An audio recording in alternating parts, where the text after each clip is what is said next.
হজের 10 দিনের ফজিলত আমাদের সবাইকে মনে করিয়ে দেওয়া লাগবে। ঠিক আছে, অনলাইন অফলাইনে সবাই প্রচার করবেন।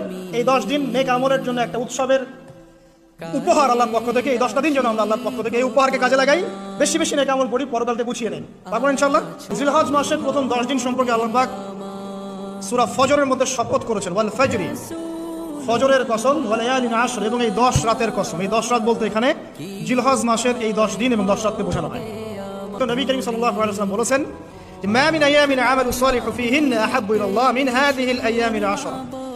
আল্লাহ পাকের কাছে এই 10 দিন অর্থাৎ জিলহজ মাসের প্রথম 10 দিনের নেক আমল যত বেশি প্রিয়, আল্লাহর কাছে জিলহজ মাসের প্রথম 10 দিনের নেক আমল যত বেশি প্রিয়, অন্য কোনো আমল এত বেশি প্রিয় না।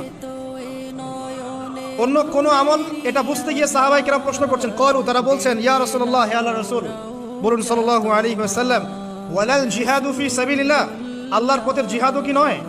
আমরা তো জানি ইসলামের সর্বোচ্চ চূড়া হচ্ছে আল্লাহর পথের জিহাদ। তো নবী সাল্লাল্লাহু আলাইহি ওয়াসাল্লাম বলছেন, ওয়ালাল জিহাদু ফি সাবিলিল্লাহ, আল্লাহর পথের জিহাদও নয়।